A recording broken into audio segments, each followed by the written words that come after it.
You're on, sir. Okay. We'll call the meeting to order. Sorry, pledge allegiance. Pledge allegiance to the flag of the United States of America and to the republic for which it stands, one nation, under God, indivisible, with liberty and justice for all.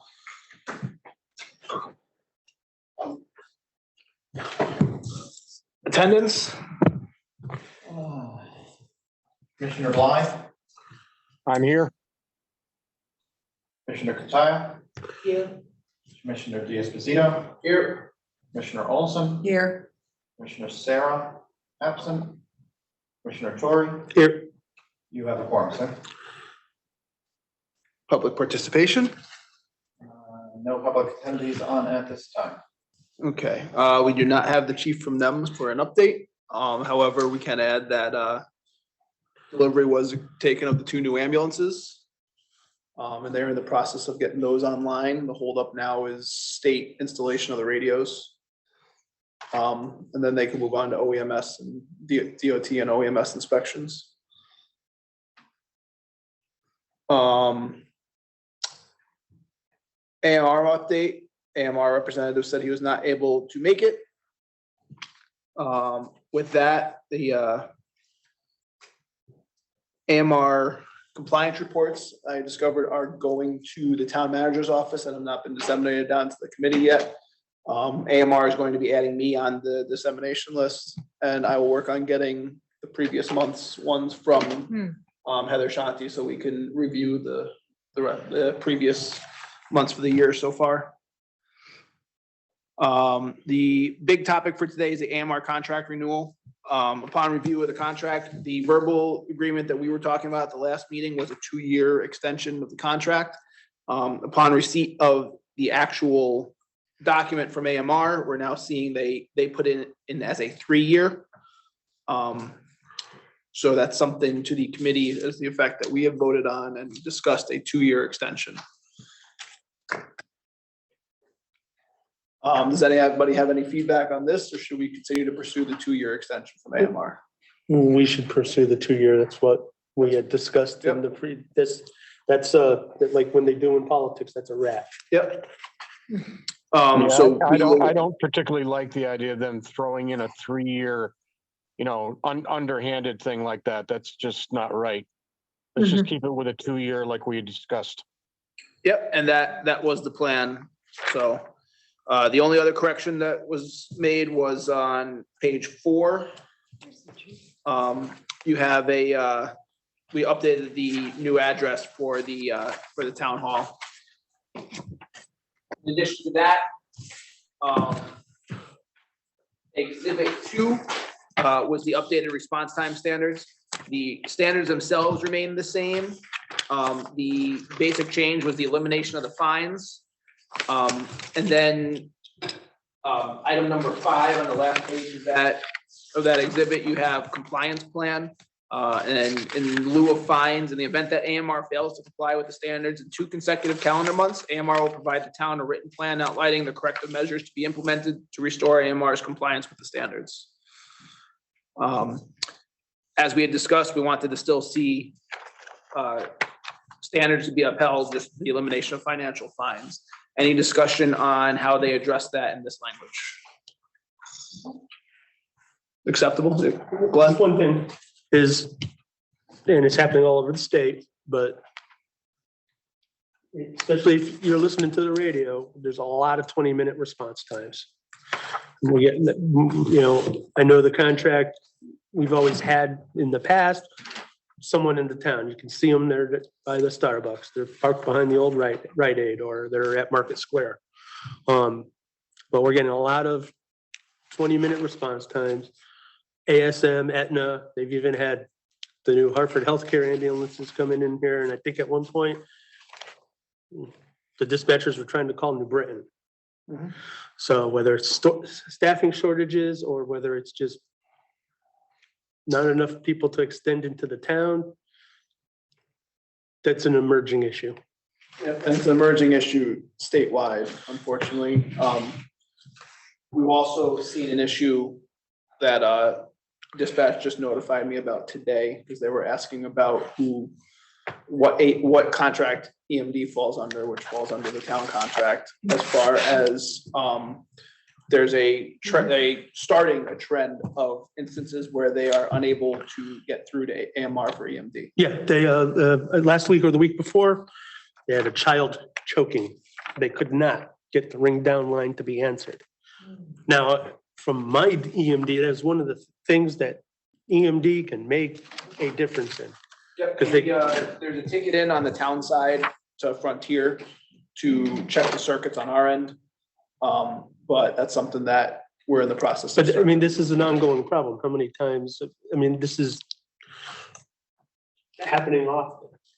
I mean, last year it happened often that, whether it's a Frontier problem, whether it's a problem with the fishbowl down in New Haven, I don't know. They've been doing upgrades and construction down there. Well, I mean, just this year, they switched over to a completely voice over IP setup as opposed to the actual copper lines. And they completely re-updated their CAD. So there's also, when they physically go down, as far as an outage, there's a notification system in place now too, where we're supposed to get like basically an Everbridge notification. Well, But considering, it sounds like it's more of a system overload, and them just not answering then. I mean, what they dispatch out of there is, I mean, at one point they had people here in Connecticut dispatching Virginia. Right, and where they're physically located, you always see the news after rainstorms, they're right by that bridge on Route 80 that floods all the time. You know, and I speak from experience. I couldn't get my truck out of that parking lot once. So, you know, it could be a combination of all the problems. But that's pretty bad if you can't get a hold of someone to talk a parent through on helping their child who's choking.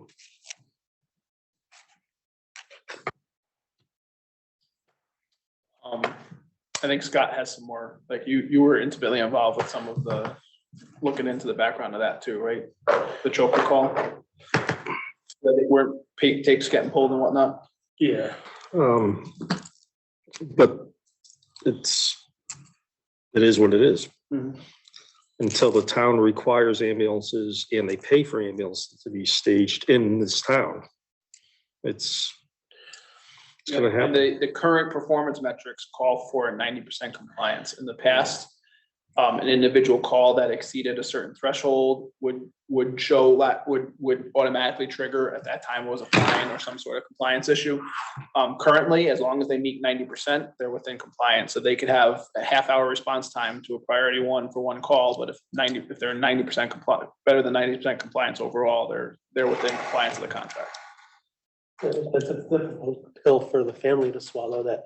Absolutely, And that's why- it was a 1% issue that your family was lost in the fray. And that's why we look into these individual instances and work to resolve them. That particular call, the tapes have been pulled, they've been trying to work with AMR to see an issue.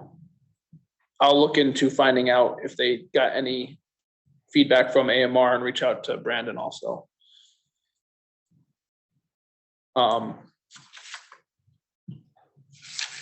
So Scott, we were just reviewing the contract from AMR. Ultimately, what was discussed, I don't know at what point you walked in, was that the actual document that ultimately get provided to us was not in compliance with the verbal agreement that they said we're going to do a 2-year extension. So the committee has decided to hold true that we're not going to accept language that's anything more than a 2-year extension. Okay. And then the performance, the exhibit 2 response time standards, the end of it, the item 5 on the last page, in lieu of fines, they're now doing lack of compliance for 2 consecutive months, triggers them to have to do a written plan outlining corrective measures to implement and restore AMR's compliance with the standards, as opposed to financial fines.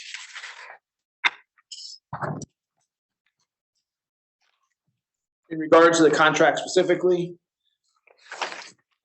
if we hold true to the updated language that James so kindly annotated onto the file, July 1, 2023 through June 30, 2025.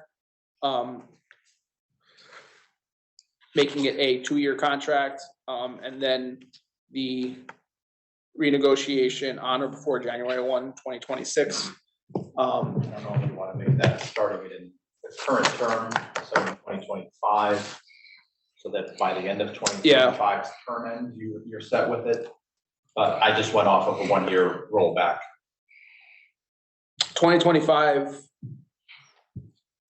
new agreement on or before January 1, 2026. Oh, should be on or before probably June 30th, 2025.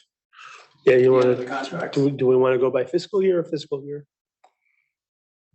This is done by fiscal year here. And do you want it done by June? So on or Well, before. no, this is notification that they either want to terminate or renegotiate. So do you want to start? Oh, so this, yeah, so we can go to Notification in January January. 1, 2025. So we have a 6-month lead time. Correct, that's why I wanted to check, I only did a Okay. rollback of 1 year on each of those. So 25, sorry. So based on the updated language here, anybody want to make a motion about the contract? Move to accept the contract with the correction mentioned tonight. As long as we get the correction, I mean, I'd like to see that language. I'll correct it this evening and send it out to the committee. Actually, Assume like we're approving it based on the corrective language. If that's the only language that will be accepted, that the committee is telling the town council that we would accept. let's do that right now. Ultimately, we aren't the ones accepting the contract. The They town have, council yeah. has to, so we're just advising the town council basically. Do I have a second? Second. All in favor? Aye. Aye. Aye. Any opposed?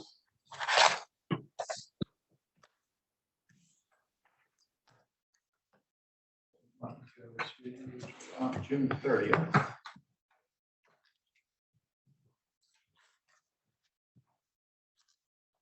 While he's working on that, Scott, we skipped over the NEMS update.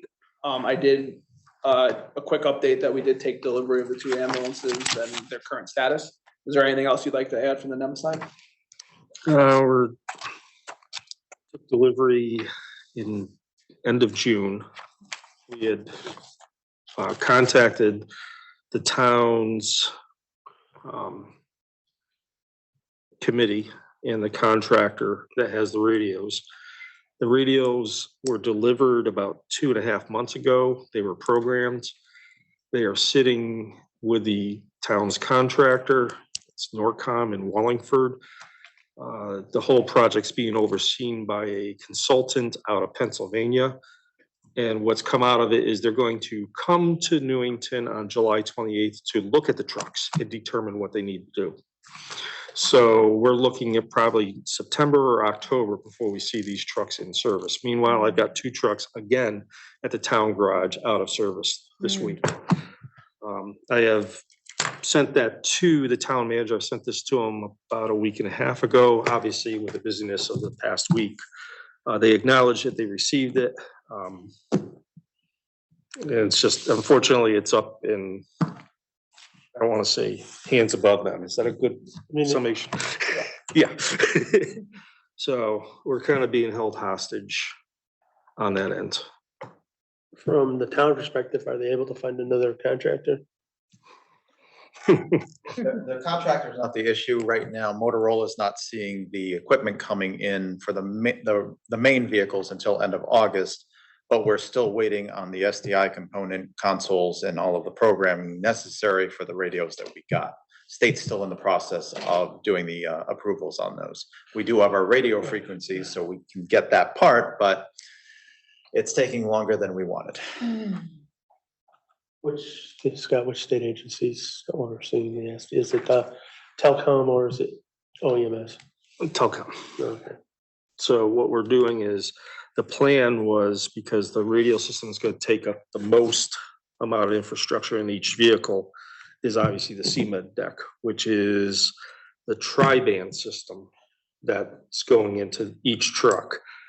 The Subsequent rollout, which will be the town EMS radios, the fire radios, will come later date.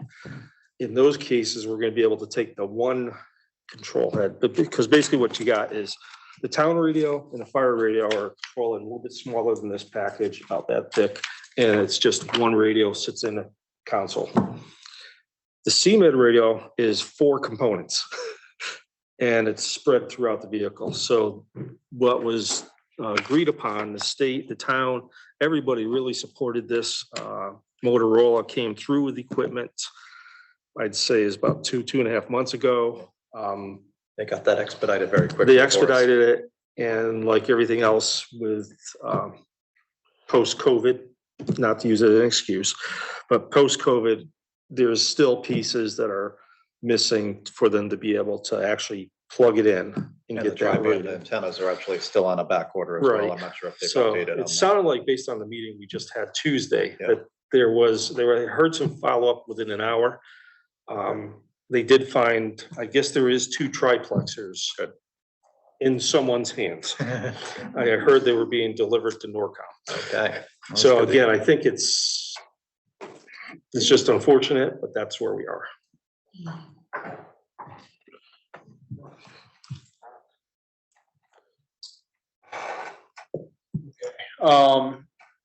Town EMS plan.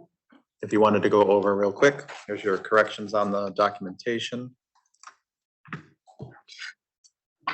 On main screen, now reading, oops, there we I go. missed one piece, which should say 2 years. So 2 years from July 1, 2023 through June 30, 2025, and then the new initial agreement term conclusion or intent to renegotiate on or before January 1, 2025, which will give you 6 months in order to negotiate that contract, bring to council and have adoption.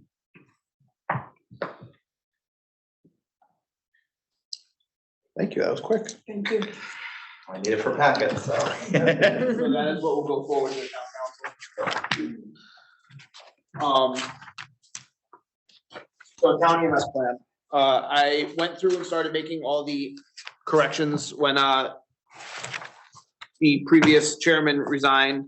I went and met with James at the time, the acting town manager. And he provided me with a copy of the corrections that we had talked about, but it was just a handwritten annotated packet with no actual corrections made to the document yet. So I started to go through and make corrections. I coordinated with a couple of the different town departments to update data regarding the budget and make of the town and et cetera. So if everybody can take a look through it, see if there's any further corrections that they would like to see. I haven't added all the exhibits yet, such as copies of the actual signed contracts and whatnot. If you forward through via email anything with me, I can have it updated so that we can move forward with action on it in the next meeting.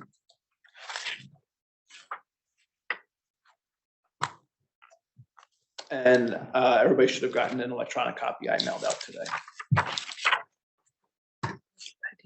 Any questions? It's pretty simple. Most of the information was just updating to current information.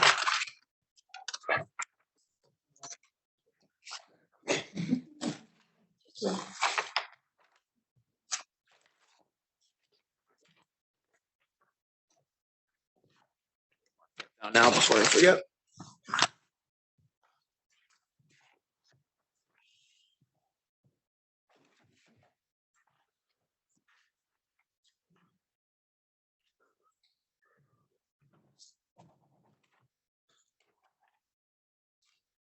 Any questions or discussions on the EMS plan? I'll have it after I read it, just to.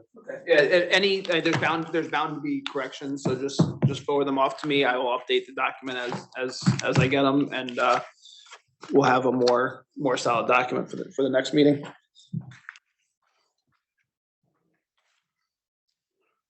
Any further public participation? No one on with us still. Committee member comments. Just a few questions and something I want to mention that it's of public interest. Question on, the CAD link and the MDTs. Where are we at? Do we have any answer on that? I know that the IT department has been working on the program and installation of the new MDTs. There have been some glitches, but they've been working through them from my understanding. I mean, even though they're gonna be waiting a while for the radios to be installed, it's a good time to do work on a fresh, brand new ambulance. That's a The po- CAD link has been functional. And AMR is typically even dispatching ambulances before, sometimes even before they get through on the ring down line with the EMD. And like, as Chief Mangan had mentioned, the CAD link we have works with, yeah, with, for the NEMSIS. Yeah. Okay. We are gonna be able to have functionality with that if they install it. The town IT department would have to, I think, do some work to get the bridge, but the same program revisions that Next Gen is using here is used by 2 adjacent towns, and the data is flowing through. So it's just a matter of, I think, IT figuring out what we need to get Yeah, that and to any happen. compartmentalization that they need for whatever. Yeah, I'm sure there will be something, but it's just a matter of, I think it's, along with the MDTs, I think it's part of their wish list, Yeah, it is. their punch list. And the other question or thing that I've noticed is, there are still times when it gets busy or whether town dispatch forgets that the second ambulance isn't being toned out. Granted, they're having mechanical issues now. But it's not a sporadic thing. It happens. Well, Scott can speak to the fact that that's going to have to get ironed out now because there's a move to have increased staffing for 551 crews. So I've noticed that they've, especially on some of the weekends, they've been doing a lot of, the second ambulance has been, but there was a point where they had answered a call, they'd come back from a call. And I don't know what they were doing, but they were available. And then you hear AMR sign on. If it's their time of the day to be running, it's their time of the day to be running. You know, I understand it gets busy in dispatch. I worked at a dispatch where we handled 21 towns. I know what it's like when your hair's on fire. But we were still able to follow every protocol that we had and dispatch anybody that we had to.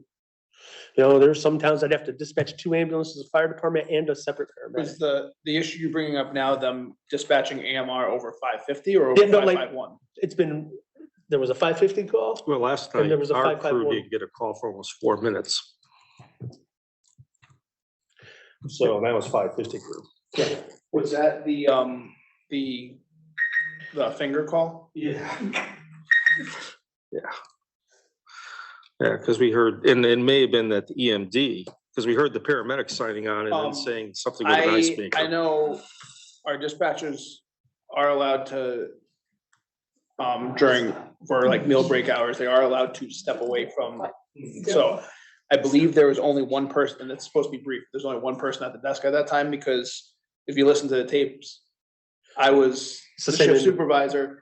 And I asked like 3 or 4 times, because at the time of the initial dispatch, it sounded more serious than what it ended up being. Yeah, I had to ask 3 or 4 times whether the fire department was getting dispatched also, because it seemed to be a finger entrapped in a ice machine.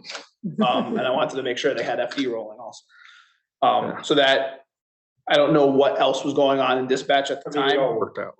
It just. I could look into that, exactly what happened, I but mean, if we got, I think this is probably 2 years away, but the ideal way will be that the dispatcher doesn't have to sit there and hit a bunch of buttons and then go to another console, and hit a bunch of buttons. what I don't know the answer to The that pre- also the pre-alerts is the way to go. if they were fighting with, and I don't know the answer to this, if Mhm. they were able to pass it for EMD right away, or if they were fighting with EMD Yeah, answering at that point also. I mean, there's a multitude of factors, but it's just, it's not an anomaly. It's a regular occurrence. And, you know. And my last comment is, back in May, we haven't had a meeting. The members of NEMS and a bunch of former chiefs and assistant chiefs had a successful fundraiser from one of Newington EMS members, raising over $6,000. They did a great job. So NEMS should be commended for taking care of their own. Absolutely. One thing I want to bring up is a reminder that we have now a vacant position on the committee with the resignation of Kevin Ziegler. And we also have a vacant chairman position. I'm only serving de facto, so to speak.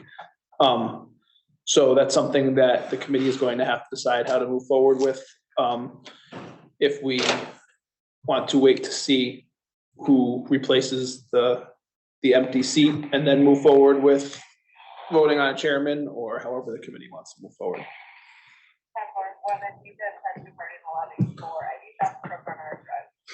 Well, I mean, we're gonna be missing one member. We have, well, that's I think you looked, it's a Republican seat we're missing, It's a Republican seat, correct. and the Republican chair is already aware, and Mr. Payne is aware of it, I believe. it would be rather unfair to give not do something, for, if the political party wants to bring forth a name, that's their right. But it can't drag on. I'm not saying, I'm not pushing that we hold up voting on a chairman. I'm just offering the options on how we want to move forward. Perhaps we wait a month. And then we do it at the next meeting. Hopefully by then, they have come forth with a name. If not, then we have to do what we have to do to keep the integrity of the committee. And we've had a good run where we've had a good amount of members. There's more people here now, so then there's still a lot of work to do. Any other discussion?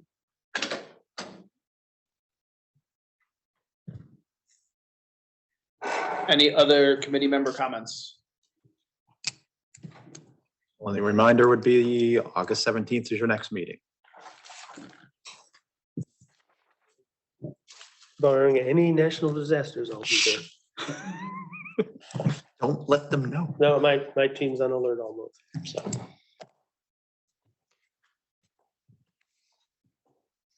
With that, any other motions? Second? All in favor? Aye. 6:32.